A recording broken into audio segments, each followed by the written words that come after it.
Salve, salve moçada, sejam muito bem-vindos ao Arena Podcast, nosso espaço de conteúdo, entrevistas, debates e muito esporte. Hoje o nosso papo é futebol e jornalismo. Ana Tereza Mota, TT Mota, seja muito bem-vinda ao Arena Podcast. Obrigada, Pietro. Fiquei muito feliz com o teu convite. Que bom. A cadeira que já sentou o Linhares Júnior, né? Me senti honrada pelo convite. Bora lá bater um papo bacana aí. Contar um pouco de história nessa quinta-feira de feriado. Com certeza. Estamos ao vivo no YouTube em Arena Podcast e em breve no Spotify, Arena Podcast CWB. O podcast está no ar graças ao apoio de Visão Correspondente Bancário, Seward de Comunicação Integrada, Riboc Parque Shopping Barigui e também a nossa parceiraça, a Academia B-Rap, Academia do Triatlo aqui em Curitiba.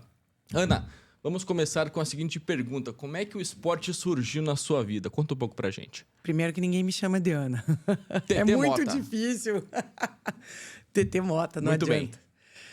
Bom, surgiu porque eu, desde pequena, frequentei os estádios de futebol. Minha família sempre gostou de futebol. E na minha família, eu preciso contar isso desde o começo, que na minha família, futebol é coisa de mulher para mulher. Minha avó foi aos estádios até 90 anos.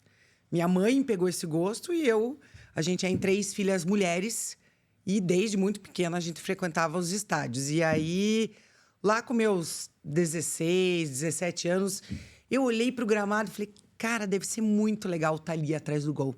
É isso que eu quero fazer na minha vida. E dali já me determinei, já fiz jornalismo, desde o primeiro ano, correndo atrás de estágio de jornalismo esportivo. Então, meu sonho era simplesmente esse. O sonho da TT adolescente, digamos assim, era estar dentro do gramado, estar atrás do gol. De rádio, quanto tempo de jornalismo, Ana, TT? Na verdade, eu digo que um dos meus primeiros estágios foi em rádio, foi na rádio educativa. E aí eu estava no segundo ano da faculdade, eu e o Eduardo Destre, né, grande jornalista, meu compadre, um abraço para o Destre aí, também está muito tempo na caminhada. O diretor da educativa na época falou assim, eu tenho um horário lá das 5 às 6. Vocês querem? Para vocês, para falar de esporte? Queremos. 1 hora sem intervalo comercial. Eu e o Destre, a gente produzia sozinho, fazia e falava e vamos embora. E era de segunda a sexta, não tinha jornada esportiva, né? Claro. Mas, assim, confiaram em mim desde muito cedo, né? Tanto na rádio quanto na TV. Com 20 anos, estava cobrindo seleção brasileira já na TV Iguaçu, que na época era Grupo Paulo Pimentel. Ainda como estagiária, nem formada eu era. Então, eu acho que a minha carreira também é pautada na confiança que todos os grandes profissionais que me rodearam me deram desde o começo. Uhum. E você sempre teve essa paixão pelo futebol especificamente. Você já cobriu outros esportes, outros eventos que não o Campeonato Brasileiro ou o Campeonato Paranaense? Já acompanhei bastante, bem de perto, o Rexona, né? A gente tinha no final da década de 90, começo dos anos 2000, o Rexona, sede aqui em Curitiba. Cheguei a viajar para fazer final da Superliga Feminina Rexona em Osasco, lá em Osasco. Era o duelo, né? Bernardinho de um lado, Zé Roberto do outro, e aquilo era. E, enfim, ter o Rexona em Curitiba me deu esse contato muito grande com o vôlei, em especial lá no início da minha carreira. Praticar, já pratiquei vários. Tudo que você pensar, eu já fiz. Atletismo, já joguei bola, já fiz ginástica olímpica, já fiz capoeira. O que você pensar de esporte, eu já fiz na minha vida. Mas cobrindo, e até na época do Tribuna no Esporte, no Canal 4, a gente fazia bastante outros esportes, né? Fiz corrida, estocar, food truck não, corrida, truck. Tudo que você pensar, eu já fiz matéria. Hipismo, mas olha, beisebol. Paraná Clube tinha uma época que tinha um time de beisebol. O que você pensar de esporte que rolou nessa capital, eu já fiz. Que maravilha. E você, com essa experiência, com essa vasta experiência no rádio, isso te deu cancha para ser uma profissional de alta performance, vamos dizer assim, na TV. O rádio te deu essa experiência para ser uma repórter profissional com cancha, né? Que só o rádio pode dar. O rádio é maravilhoso. Eu até comecei no rádio, lá no início dos meus estágios, e aí a minha carreira foi, aos poucos, caminhando para a televisão. E aí eu fiquei por muito tempo na televisão, foram 15 anos, né? 13 anos só de SBT. E aí eu dei um tempo, minha filha era pequena, falei, vou dar um tempo pra cabeça, vou ser mãe, festinha de escola, entendeu? Festa junina, Dia das Mães. cansava de perder isso, porque isso é sempre sábado e sábado e domingo sempre tinha futebol, né? E aí eu dei um tempo. E aí, em 2018, eu volto na Rádio Coxa, ao convite do Coritiba, né? E aí, nesse segundo momento, a minha carreira se guiou para o rádio, né? Então, quer dizer, aquela experiência que eu tive lá atrás, no começo da carreira... Na educativa ainda. Na educativa, agora ela volta, né? Enfim, a minha experiência no rádio, eu acho que vem consolidada depois de ter passado pela televisão. E a Rádio Coxa marcou a sua carreira no jornalismo esportivo, porque você foi a primeira narradora mulher a narrar jogos aqui no estado do Paraná. Foi marcante isso. É uma bucha, né? Como é que você recebeu essa proposta? Coisa mais difícil que eu já fiz na minha vida. Num primeiro momento, falei, cara, isso é loucura, não vou conseguir. E eu sempre digo, e em especial peço para que as pessoas que criticam as mulheres narrando façam o seguinte: pega teu telefone, assista, coloca qualquer jogo na televisão. Pode ser do teu time, que pelo menos você sabe a escalação decor. Coloca no gravador do celular e vê se você consegue ficar falando, narrando aquele jogo por 5 minutos. Depois disso, você vai pensar 2 vezes antes de criticar qualquer narrador, seja ele mulher ou homem, porque realmente é muito difícil. Narrar não tem estágio, não tem curso, não tem nenhum tipo de preparação, né, para isso. Não tem. É ligar o microfone e tentar ao vivo, aprender ao vivo. E até aquela época, quem eram as suas referências no quesito narração? Seja no rádio ou na televisão? A Rádio Coxa foi em 2018 e foi justamente quando estava surgindo o movimento narração feminina no Brasil, né? Ressurgindo. Tem a Luciana Mariano, lá de São Paulo, né? Que foi a primeira narradora mulher do Brasil, né? Em televisão. E aí, eu até tinha essa dificuldade, porque eu não tinha materiais de mulheres para ver no YouTube, para ouvir. Você não tinha ninguém. Tava tendo aquele movimento dos concursos que estavam acontecendo em São Paulo para justamente lançar as primeiras narradoras mulheres. E aqui no Paraná, muito menos, né? Nunca, não tinha nada, nunca teve e tal. Mas eu sempre gostei muito do Ulisses Costa, muito, né? Na infância, Lombardi Júnior. Minha mãe sempre escutou Clube FM, minha mãe e minha avó. Então, assim, eu escuto as vinhetas da Clube da época do futebol, assim, nossa, me arrepia. Eu cresci ouvindo o Lombardi, né? Edgar Felipe também por ser da Clube, né? Silvio Luiz, que nos deixou há pouco tempo. Sim. Não, isso é um monstro, né? Mas trazendo mais aqui para o nosso quintal, né? Então, esses são os caras. No jornalismo esportivo feminino, a minha referência sempre foi a Glenda Kozlowski. Gosto muito Baita dela. repórter. Mariana Becker também eu gosto muito. Sim, mas a Glenda, assim, cara, sempre fui muito fã dela e sempre... Se eu posso dizer que teve uma mulher lá no começo que eu falei assim, cara, quero ser igual a ela. É a Glenda, sem Essa dúvida já fez de nenhuma. tudo também, né? É. Polivalente total. Total. Muito bem. Como é que você vê a participação feminina no jornalismo esportivo, principalmente na mídia brasileira? Falta alguma coisa? Vocês estão ganhando cada vez mais espaço ou há muito preconceito ainda dentro do futebol brasileiro no jornalismo? Ainda há. Eu até digo que se a gente fizer uma comparação da época que eu comecei, tinha mais mulheres do que tem hoje. Por exemplo, a Jovem Pan News, que é o nosso bate-pronto lá, é a única rádio de Curitiba que tem mulheres na equipe. Tem 2, tem eu e a Janaína Castilho. Beijo, Jana. E quando eu comecei, a gente tinha em rádio, tinha em jornal, tinha em televisão. Eu achei, assim, que nesse tempo o espaço diminuiu. E olha que cada vez a gente está tendo mais interesse. Não tem nem como falar assim, mas ninguém quer, ninguém gosta. Não. Mulherada está cada vez mais buscando esse espaço dentro do jornalismo esportivo. Com certeza. No âmbito nacional, nós temos boas referências, boas profissionais que estão aí narrando futebol brasileiro, narrando futebol feminino, inclusive. Então, aos poucos, esse preconceito vai melhorando e as mulheres ganhando cada vez mais espaço. E é assim que tem que ser. Não há como ser diferente. Até eu encarei esse desafio justamente por isso. Para encorajar outras mulheres, outras paranaenses, né? A narrarem, enfim. Por isso que eu nunca desisti. Porque é bem complicado, assim, Pietro, essa questão. Eu fui a primeira repórter da Suburbana de Curitiba, em 98, com 18 anos. Primeiro ano da faculdade. Então, assim, você imagina, se já é complicado você chegar no estádio profissional, imagina 20 e tantos anos atrás, num jogo da Suburbana Combate Barreirinha e Capão Raso, por exemplo.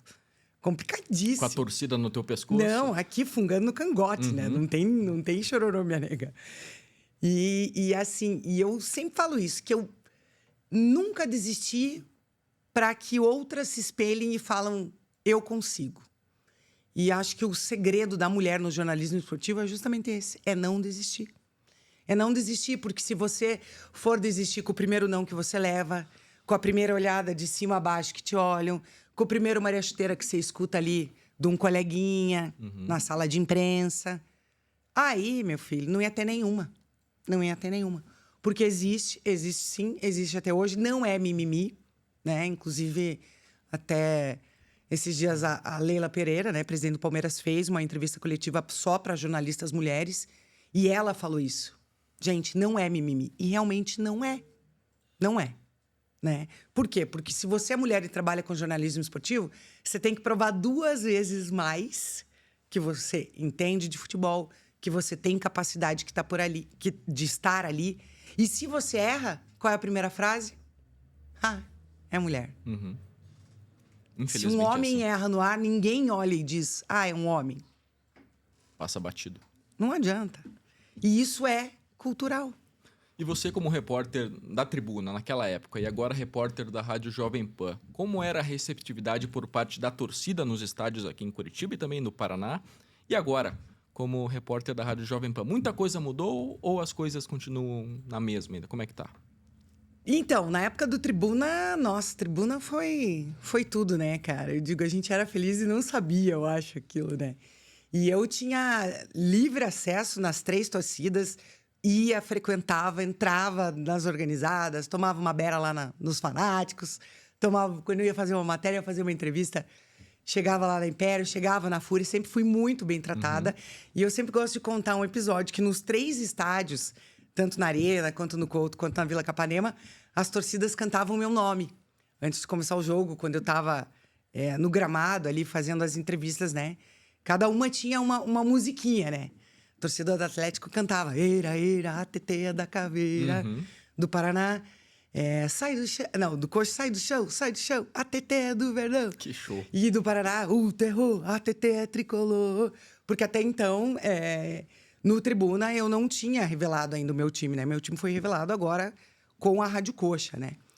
E era muito legal isso, era muito bacana, muito bacana. Hoje também, com a Jovem Pan, recebo nosso carinho de todas as torcidas, assim. Isso é muito legal, muito bacana ter o trabalho reconhecido e, nossa, é muito legal. É o que recompensa, na verdade, né? Com certeza. Aquele trabalho na época da Tribuna, aquele formato de programa, de debate, funcionaria hoje em dia? O debate funcionaria, porém, eu acho que o modelo do programa não. Vou te explicar por 2 motivos. Primeiro que eu fazia reportagens que hoje, primeiro, a gente não consegue entrar no treinamento. Você mal chega perto do jogador. Você não tem contato. Os jogadores, os clubes blindaram os jogadores com a pandemia, né? O que aconteceu? E agora você tem dia para ir, número de perguntas para fazer, tempo para ficar ali olhando o treino. Não, antes, imagina. Entrava no CT do Caju, Bolinha fazia suco para a imprensa. Ficava na beira, assistia o treino inteiro. Se quisesse entrevistar 6, 7 jogadores no mesmo treino, sobre várias pautas diferentes, você podia. E da mesma forma, no CT do Coxa, a gente da imprensa fazia um café da tarde. Um levava lá um biscoito de polvilho, o outro levava o todinho, o outro levava não sei o quê. E montava e ficava assistindo o treino na sala de imprensa, tomando um café da tarde lá com todos os setoristas e tal. Isso hoje é impossível. E acho que também a questão do debate dos meninos... Hoje a gente tem a questão do bullying, né? Tem, assim... Eu acho que muitas brincadeiras que eram feitas na época, hoje talvez fossem... Não digo assim, taxadas pela sociedade e tal. Mas acho que hoje não ia ter aquela liberdade que tinha lá atrás. Justamente por isso, o mundo evoluiu. Com certeza. Né? As leis evoluíram, Sim. tudo, enfim. A mídia social não era tão forte como hoje. Nossa, imagine, mal e mal tinha celular com câmera. Hoje em dia você está apresentando o bate-pronto, você tem a reação imediata do teu ouvinte. Sim. Na época do Tribuna no Esporte era fax. Fax, imagine. Eu tenho vídeos, gente, no meu YouTube, é sério isso. Participe, tava lá o telefone e o fax. Mande seu fax aqui, imagine. Mande seu fax. E aí o pessoal lá da redação saía o fax, imprimiam todos os fax dos dos telespectadores que mandavam e levava ali no estúdio e a gente lia ao vivo. E os programas dominicais? Para ter os gols da rodada, que era fita, aquela fita cassete, imagine. Eu até tenho bastante coisa do meu arquivo pessoal. Vou aproveitar e fazer o merchan, que ainda não é inscrito no meu canal, por gentileza. É ATT Jornalista. Lá nas playlists tem uma playlist muito bacana, Tribuna no Esporte. E lá tem mais de 200 vídeos. E aí você me pergunta, como que você tem coisa de 20 e tantos anos atrás?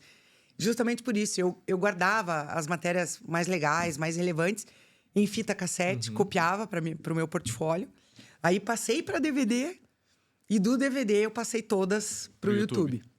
Então, muito legal ter essa ferramenta do YouTube, né? Para você eternizar, né? Então siga a TT Mota lá no YouTube, no canal da TT. Muito conteúdo interessantíssimo sobre futebol paranaense, futebol nacional. E esse conteúdo também você joga no Instagram e no Twitter, no X agora, em todas as outras mídias. Dá trabalho, né? Dá trabalho. É muita plataforma, muita coisa. Como é que tá essa vida de produtora de conteúdo, influenciadora digital, TT? Cara, isso é uma loucura, né? É uma loucura. Eu até tava contando pra você que hoje minha quinta-feira foi bem agitada. Acordei 6 horas da matina, 7 horas já tava na TV. E hoje, por exemplo, eu mostrei um pouco do que foi o meu dia a dia, né?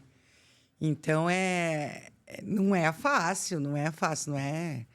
E também, eu acho que, assim, a rede social tá aí. E o complicado da rede social, dessa avalanche, eu diria, é que não tem controle. O povo entra, fala o que quer, fala o que não quer, entendeu? E é meio que um negócio, assim, de terra de ninguém, né? E aí você fica lá de olho e tal, mas é bacana essa interação de ter a galera mais perto. Tem gente que faz contato, tem gente que sugere reportagem, tem gente que, às vezes, durante o programa o Bate-Pronto não consegue mandar uma mensagem, aí depois manda lá, eu entro depois olhar. Queria só avisar que eu escuto vocês todo dia. Esse feedback é bacana, né? É muito legal, é muito bacana. Mas dá um trabalho, né? Você alimentar tudo isso ao mesmo tempo não é fácil. Com certeza. E como influenciadora digital de uma casa de apostas, como é que tá sendo esse trabalho, essa sua experiência? Justamente uma experiência, né? Porque eu nunca tinha apostado num jogo de futebol, eu nem sabia como que era, gente. E aí, o ano passado, né, a gente começou com a KTO lá e comecei a dar uma brincada. E olha, de juvenil, tô pra profissional 2 já. Especialista em odds. Especialista em odds. A que eu mais gosto é resultado correto com o cara para marcar a qualquer momento. E a que dá mais lucro também, hein? Muito bem, não é só futebol paranaense, tem nacional e tem internacional também. Também. E daí, no final de semana, como tem muitos jogos rolando, eu gosto de fazer, assim, um bilhetão. Escolho lá 10 favoritaços. Pego lá, sei lá, o Real Madrid, o Barcelona, né? Você consegue misturar, né? Itália, Espanha, Portugal, né? Inglaterra, França. E aí eu seleciono lá uns 6 jogos de sábado e domingo do futebol internacional e outros 6 daqui. Pode até misturar Série B, Série A e tal. E aí, eu acho que isso que é o bacana.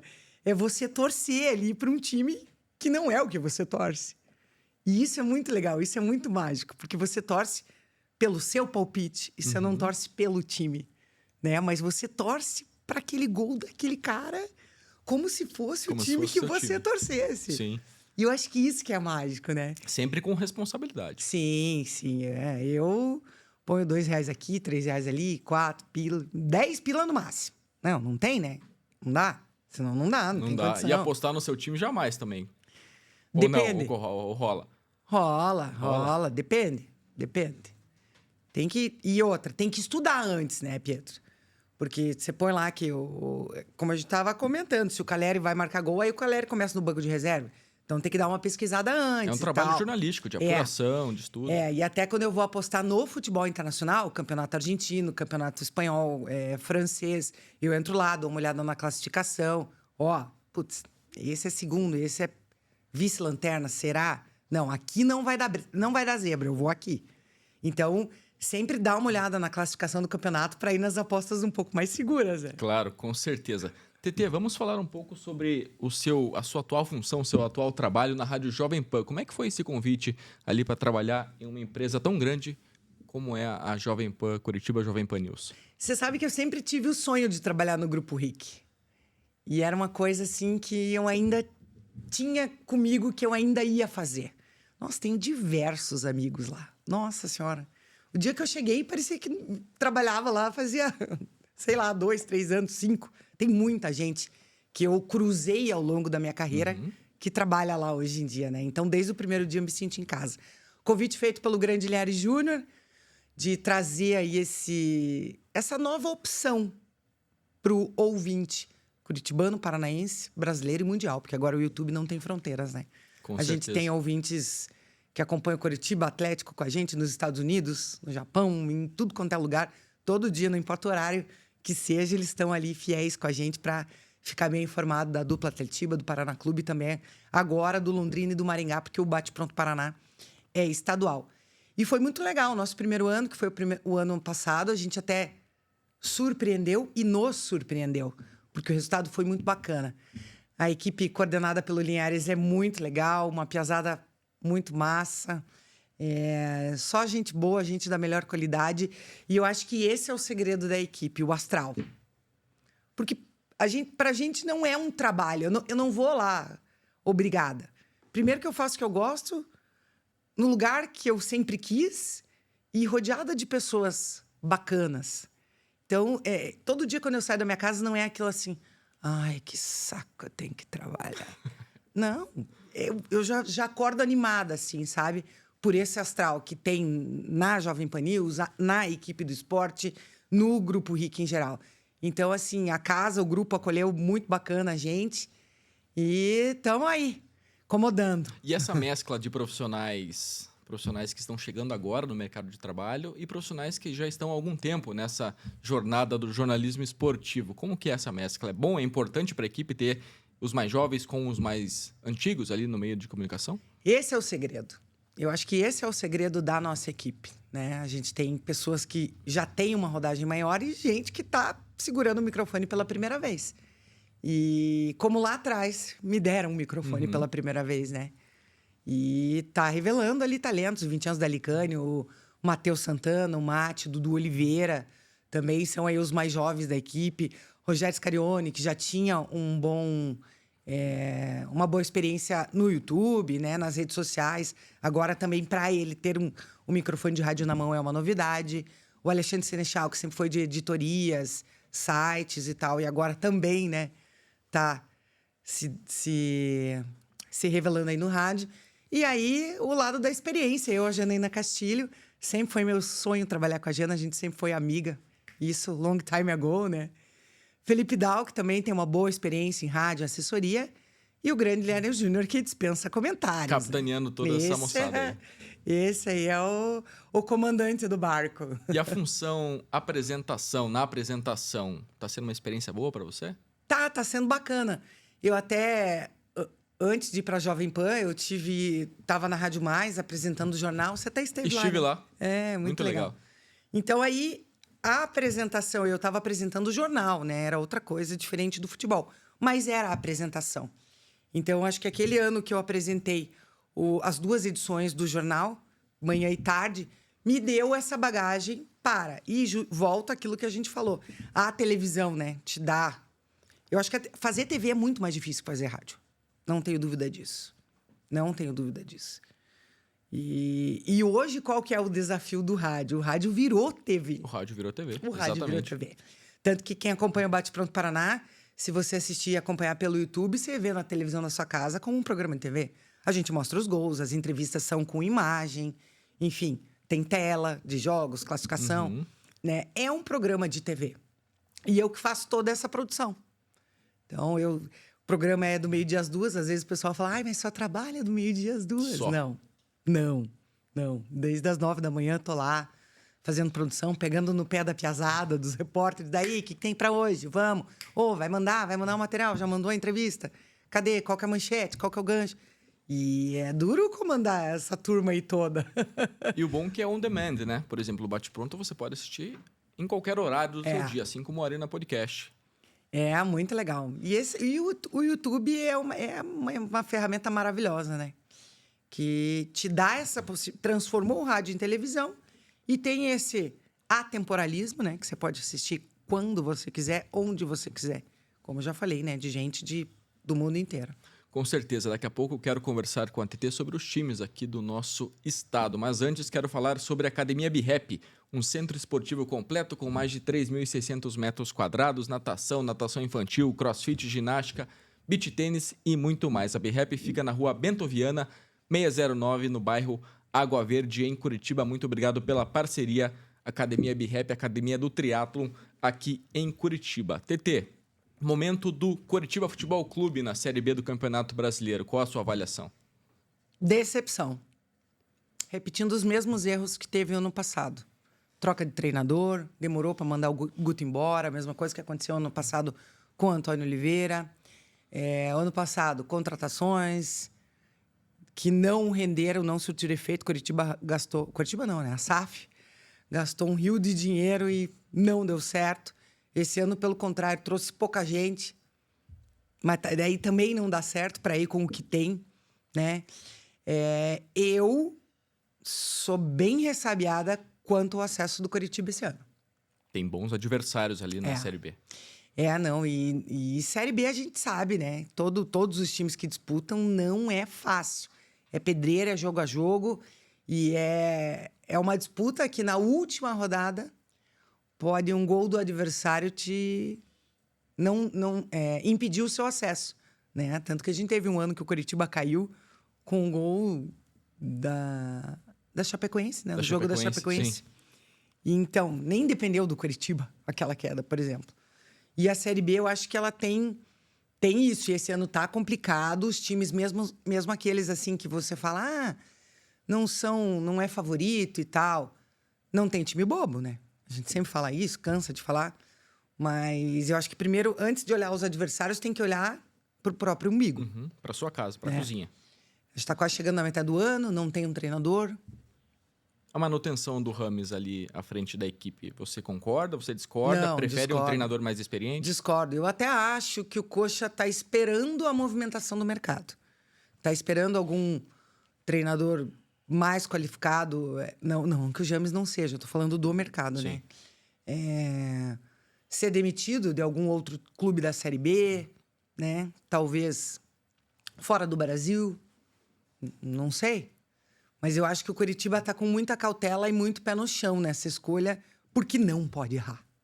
Só tem o segundo semestre pela frente. Essa semana teve um acerto, felizmente, que foi a renovação com o Lucas Ronier, um dos principais destaques da equipe. Vai longe. Vai longe, né? Vai longe, tem muito talento. Vai longe. E o trabalho da SAF, até o momento? Decepcionante. Decepcionante. Pelo menos é o que a gente acompanha e o torcedor reclama muito, né? Porque não tem. E é o que o torcedor fala, as inúmeras mensagens que a gente recebe todo dia. Poxa, se fosse para montar esse time, tivesse deixado como tava, né? Se fosse para ficar sem treinador, tivesse deixado como tava. Se fosse para, né, enfim.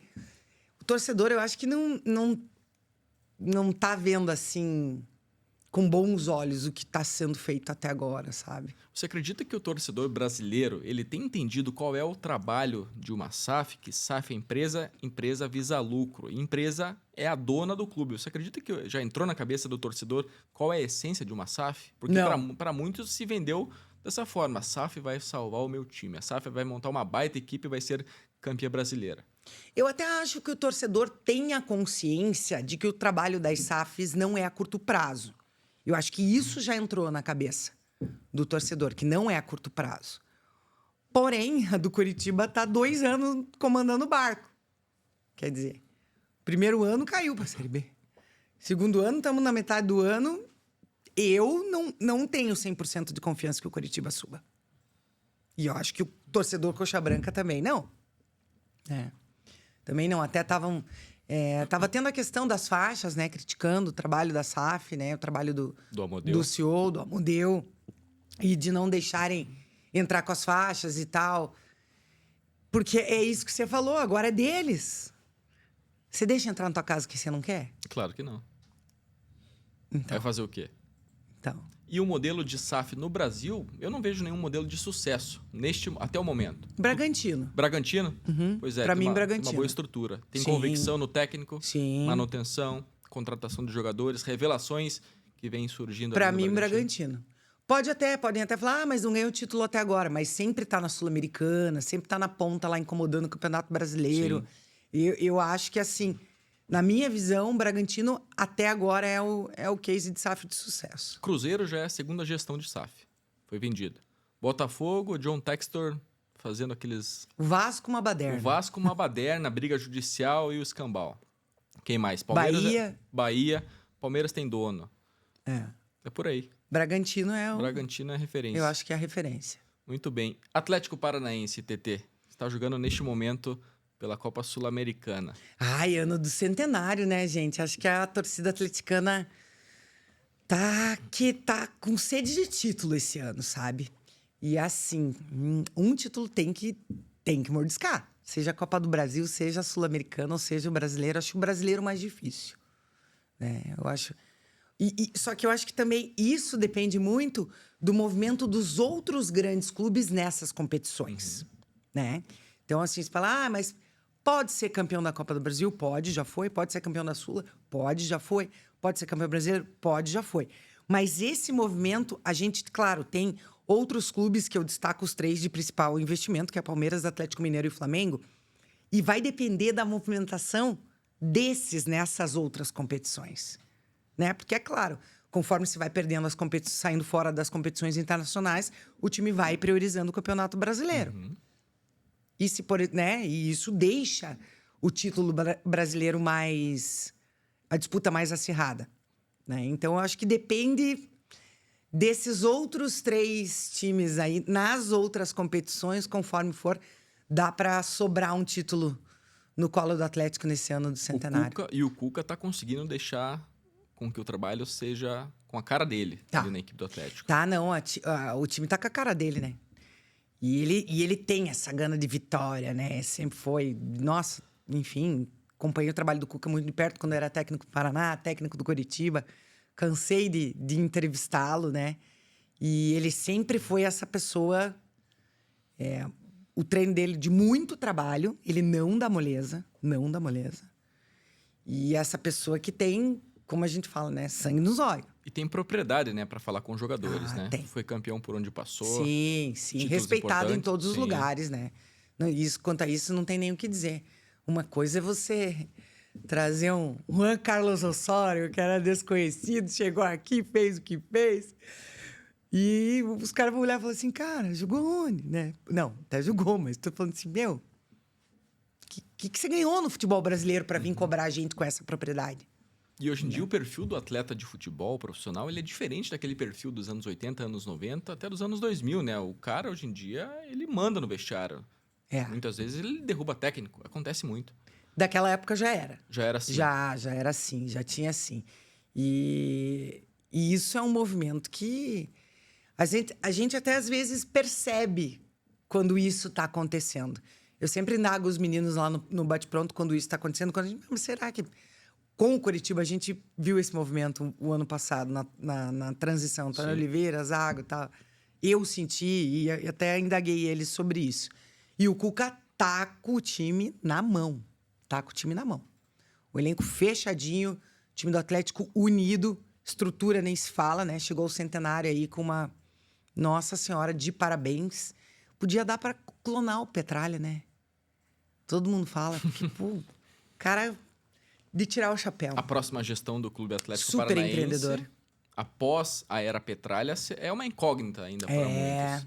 Manter um trabalho de alto nível como vem sendo do Atlético de anos, será uma tarefa muito difícil para quem assumir o Furacão. Vai ser porque a competência do Petralha deixou o torcedor atleticano mal acostumado.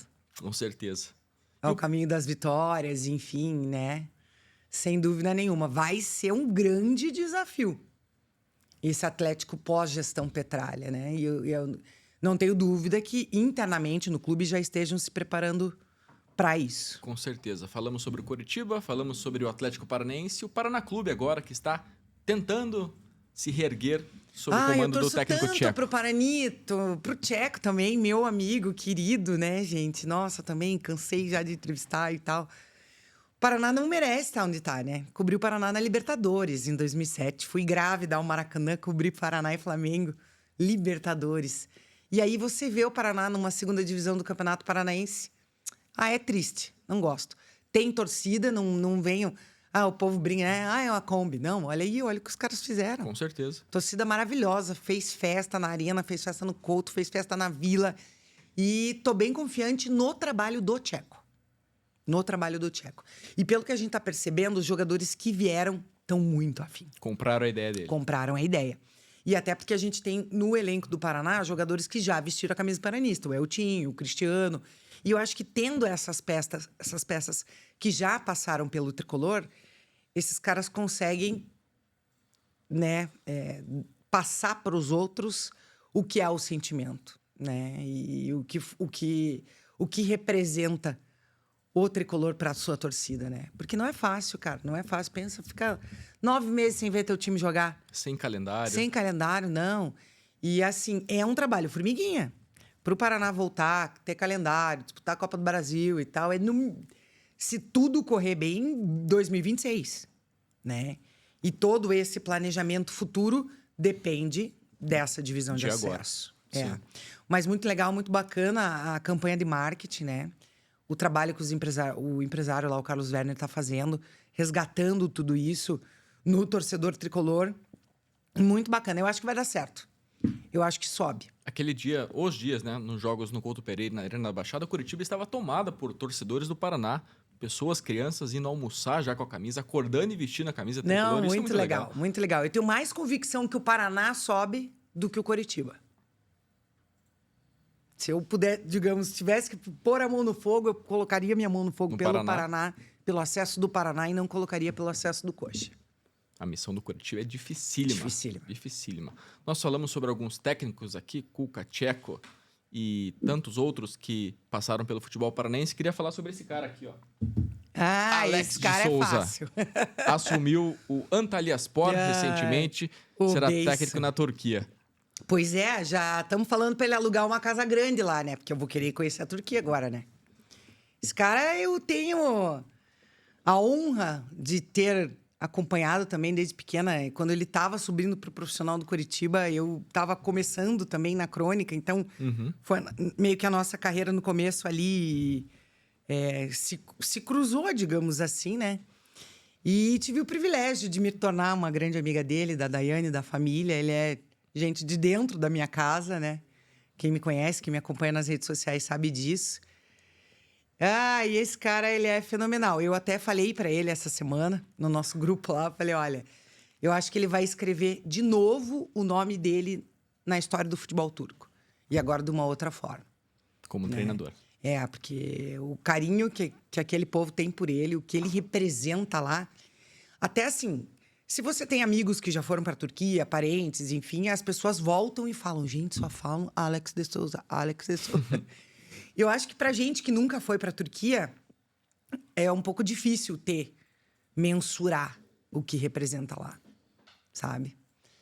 É complicado. Eu tenho curiosidade de saber como será a recepção da torcida do Fenerbahçe com o Alex jogando contra, do outro lado do vestiário. Olha, um cara que fechou o aeroporto quando tinha que vir embora, porque todas as torcidas estavam reunidas lá para ele não sair da Turquia, para ele não vir embora, eu não tenho dúvida que a torcida do Fener vai respeitá-lo. E também não tenho dúvida de que daqui a algum tempo ele vai estar como treinador do Fener.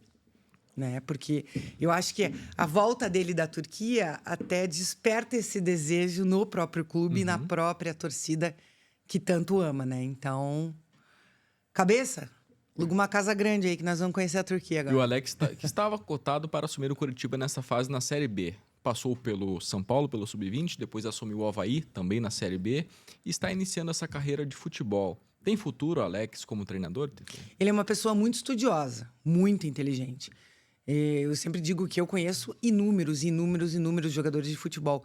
Só que com o Alex, se você sentar para conversar de esquema tático, você conversa. Se quiser conversar de política, você conversa. Se quiser conversar de receita, você conversa. Se quiser conversar sobre música, você conversa.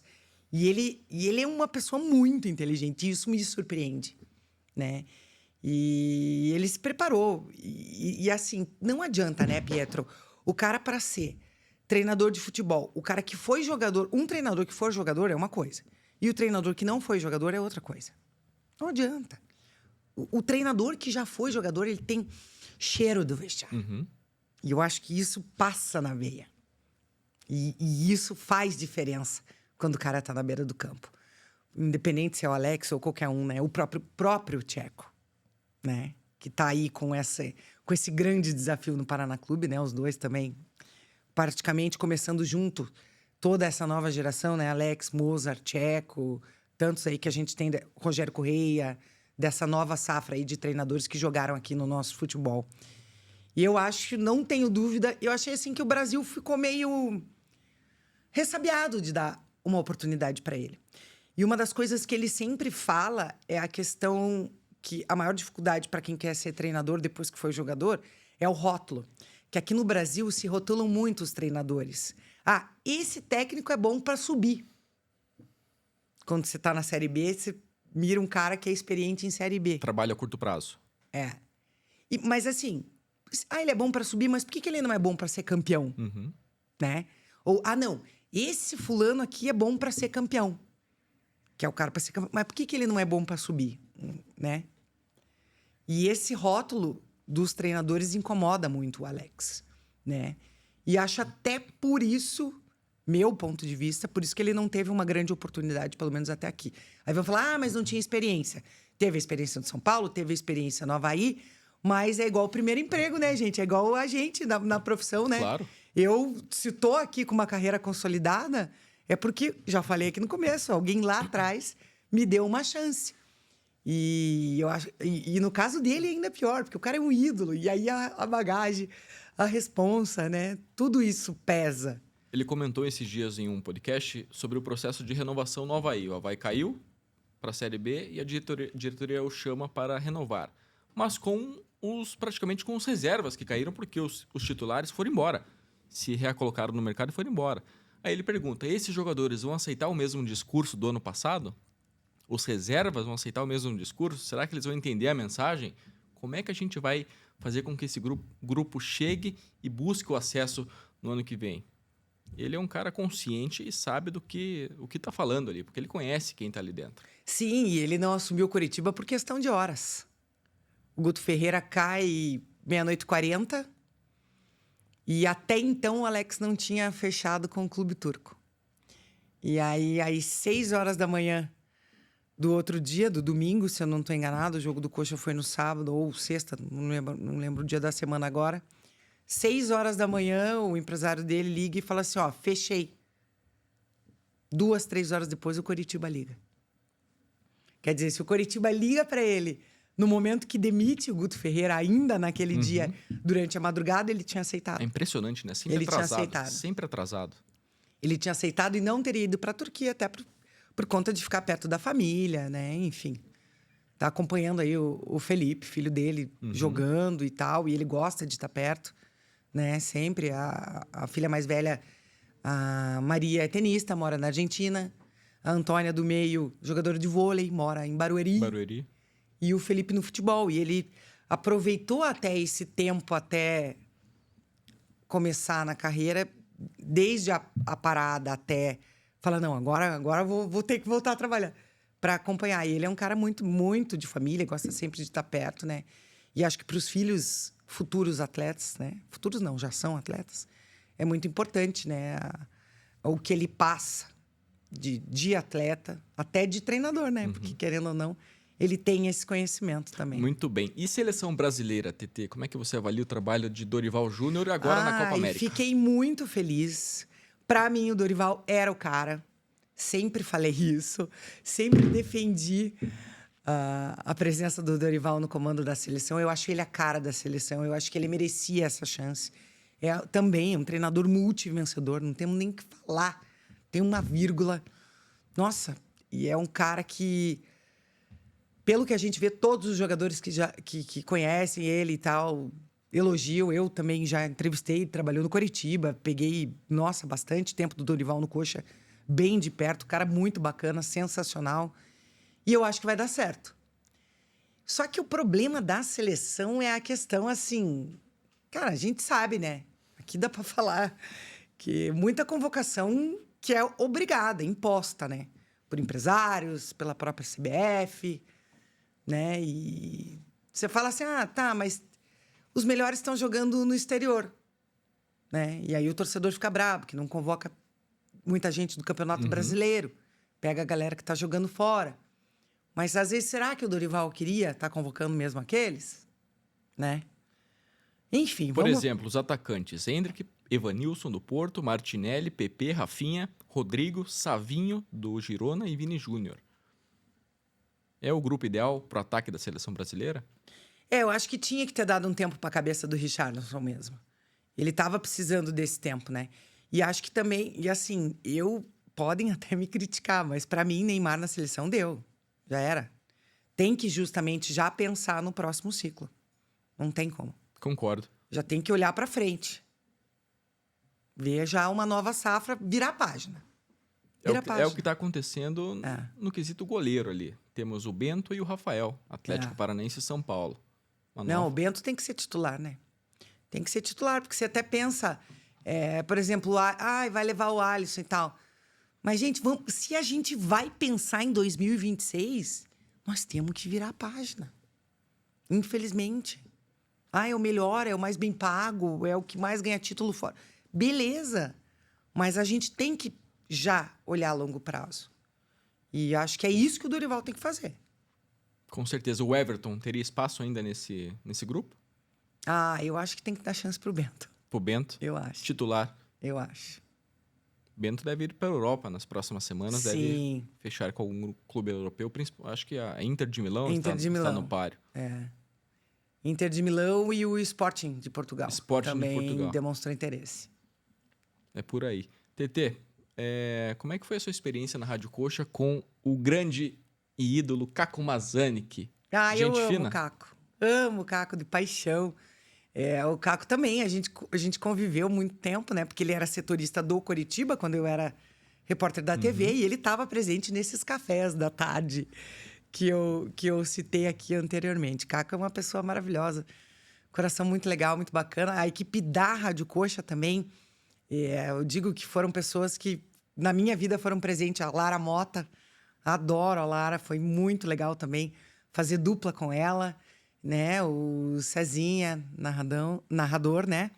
O Léo também. Nossa, muito legal, assim, muito bacana. A Rádio Coxa foi duro porque a gente pegou a pandemia também, né? E aí era bem complicado, não podia entrar no estádio. Mesmo a gente, os jogos sem torcida, não podia ficar lá na cabine, tinha que fazer off-tube, assistir o jogo pela televisão, narrar pela televisão. Prejudica a narração. Prejudica, não é o mesmo time, você não sente o ambiente. Mesmo sem torcida, né? Mesmo sem torcida, você está narrando, assistindo o jogo, com os seus olhos, você vê o que o treinador está falando, você pode dar um detalhe ali e tal. E narrar pelo off-tube é os olhos da televisão. É o olho do cinegrafista. Sempre falo, você vai narrar o que o cinegrafista está vendo, né? E não o que você está vendo em loco. Mas foi muito legal. São profissionais que marcam a sua carreira. São, sem dúvida nenhuma. Assim como os meninos do Tribuna, né? O Christian Toledo, Leandro Requena, Sérgio Belo, Mauro Singer, da primeira turma, Rodrigo Meister, enfim, Alfonso Voit. Toda essa turma, assim. E você acaba convivendo e pega um carinho especial por essas pessoas, né? Fazem parte das páginas dos capítulos da minha vida, né? E a gente sempre está conversando com todos. Tem o grupo aqui, o grupo do Tribuna no Esporte, tem o grupo até hoje. Tem o grupo da turma que era do grupo Paulo Pimentel, na época, né? Do Canal 4, antes de ser Rede Massa. E você, querendo ou não, sempre... pessoal, daí é bacana você saber que tá todo mundo bem, todo mundo vivo, né? Porque também, nesse meio tempo, já perdemos diversos colegas aí, né? Mas é bacana. Graças a Deus, assim, o meu caminho na minha profissão foi recheado de boas amizades. Eu só trabalhei com gente boa. Sensacional. E entre tantas entrevistas, tantas coberturas, teve uma internacional na Suíça que você teve a oportunidade de conversar com grandes figuras do futebol mundial. Essa acho que foi a matéria mais bacana que eu fiz na minha vida. Que evento era? Foi um evento em Lugano, na Suíça, no Casino de Lugano, inclusive, onde foi filmado 007, assim, coisa chique. E aí era uma apresentação do Só Pra Contrariar lá, um evento fechado, para os jogadores que jogavam na Europa. E aí o meu cunhado e minha cunhada moravam lá em Milão. A minha cunhada era cabeleireira dos jogadores lá em Milão, do Kaká, do Cafu, mulher do Cafu, do Dida, mulher do Kaká. Enfim, Ronaldinho, toda essa galera lá. E aí, por coincidência, eu estava de férias, eu ia para lá passar o mês das minhas férias, né, com o marido e com a filha. E aí ela falou: vai ter um evento aqui, vai ter vários jogadores. Você não quer fazer uma matéria? Falei assim: você consegue arrumar um cinegrafista para mim aí? Daí ela falou assim: não, eu arrumo. E correu atrás de uma produtora para pegar um cinegra lá. Eu cheguei na Rede Massa e falei: pessoal, tô de férias, mas vou fazer com o maior prazer, uma matéria exclusiva e tal. Você só dá grana, só dá os euros para pagar o cinegra, que também não vou tirar dinheiro das minhas férias, né? Para trazer esse material exclusivo para cá. E a Rede Massa comprou a ideia e eu fiz aquele material exclusivo muito bacana. Entrevistei o Dida, entrevistei o Maico, entrevistei o Sidorf, gente. E muito legal. O Só Pra Contrariar também, né? Então, Fernando Pires. O Alexandre Pires já estava em carreira solo. Eu entrevistei o Galliani, vice-presidente do Milan na época. Que experiência então, incrível. foi muito legal. O Rafinha, até lateral hoje do São Paulo, do Coxa, estava jogando no Genoa na época. Teve um imprevisto naquele dia, não foi. Mas foi muito. Felipe Melo. Estava na Juventus? No Genoa. No Genoa. No Felipe Melo também? O Felipe Melo na Juventus. Na Juventus. Isso. E o Rafinha no Genoa. Rafinha, achei que você tinha perguntado do Rafinha. Rafinha no Genoa. Então, mas foi muito legal. Muito bacana, assim. Foi... Nossa Senhora. Inacreditável, né? Porque era Dida. Esse ano foi em 2011. Um ano após a Copa do Mundo. O goleiro... eu estava de frente com o goleiro titular da seleção brasileira ali, né?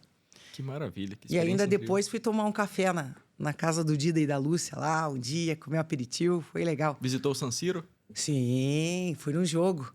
Milan e Sampdoria. 3-0 pro Milan, gol do Robinho, inclusive. Que legal. Aquela atmosfera daquele estádio é sensacional. Sensacional.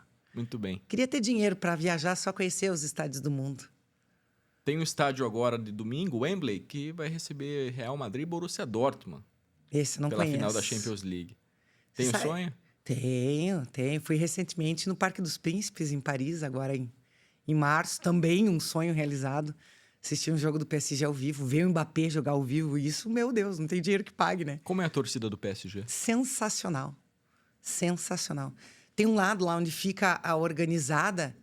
Tava frio. Frio, assim, 7, 5 graus. E os caras ficam sem camisa. A torcida do PSG é enlouquecida. Enlouquecida. E o que me chamou a atenção era um jogo do campeonato francês, que não tinha muita relevância, porque o campeonato estava no começo, o PSG foi campeão francês agora, e lotado. Não tinha um assento disponível. O Parque dos Príncipes tem capacidade de 48 mil pessoas, não sentava uma pulga. Muito bem organizado. Isso surpreende, né, Pietro? E aí, quando a gente vai nos jogos fora, a gente vê como que a gente está atrás, né? A organização, pré-jogo, acesso. Acesso, alimentação, banheiro, guarda-volume, tudo. Tudo que você pensar.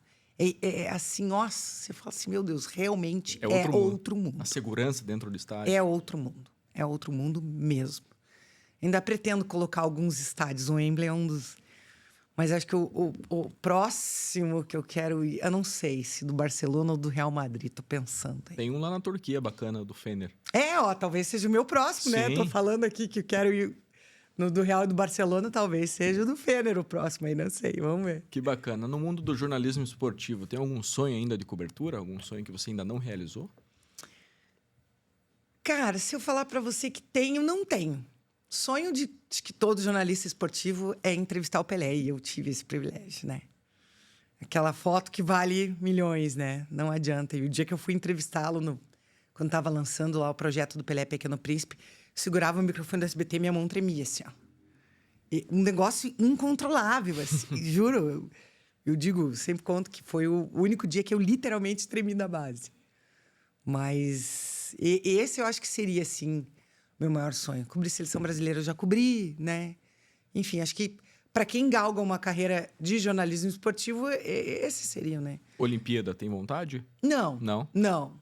Cobri final da Libertadores, do Atlético, já fui. Aquele ano fui nos 2 jogos, São Paulo e Porto Alegre. Então, acho que eu sou uma pessoa bem realizada, assim, profissionalmente, sabe? Se eu, por exemplo, parar de trabalhar amanhã, não tem nada, assim, que eu te diga, putz, não fiz isso. Queria ter feito. Vou escrever um livro. Isso é uma das coisas que ainda está nos meus planos. Pretendo começar em breve para contar todas essas histórias. Porque, olha, é história, hein? É história, hein? De bastidor, a gente tem muita. Muito bem. Quero falar sobre a Riboc Park Shopping Barigui, nossa parceira, roupas e acessórios para atletas de corrida de rua, crossfit, corrida de montanha e muito mais. A loja é fantástica, vale muito a pena conhecer. Fica lá no Park Shopping Barigui, em Curitiba. E tem cupom de desconto para o ouvinte, o seguidor do Arena Podcast. É Arena 20, então basta visitar a loja e falar que ouviu aqui a propaganda, o anúncio no Arena Podcast, que você terá um desconto em qualquer produto. Parque Shopping Barigui, Riboc, fica aqui em Curitiba, vale muito a pena conhecer. Muito obrigado pela parceria. TT, muito obrigado pela presença. Chegamos na parte final do nosso Arena Podcast. Que bom que você veio e volte mais vezes aqui ao nosso programa. Volto, pode convidar, Pietro, que eu volto. Agradeço a todos aí que acompanharam até agora, né? Feriadinho. E você que está acompanhando depois, já deixa o like aí na Arena Podcast, já se inscreve no canal. Se inscreve no meu canal também lá, TT Jornalista. Dá aquela fuçada na pastinha do Tribuna no Esporte, que você que acompanhava o programa, dá para matar saudades por lá. Tem também material da época da Rádio Coxa, enfim, tem um pouco da vasta carreira a gente tem registrado por lá. E já aproveito para fazer o convite. Segunda a sexta, meio-dia, na Jovem Pan News Curitiba, 107.1 FM. E também no YouTube, Jovem Pan Grupo RIC. Tem muito papo de bola por lá. Então, eu espero vocês no Instagram. Só digitar TT Jornalista. Tem Facebook, tem Twitter, tem Instagram, tem tudo. YouTube. A TT Jornalista, é fácil. Já está aqui na descrição desse vídeo. Então siga lá, TT Mota, no Instagram e também em outras mídias sociais. Obrigada, Pietro, pelo convite mais uma vez. Obrigado a você. Muito obrigado pela audiência, pelas participações e até o próximo episódio. Tchau!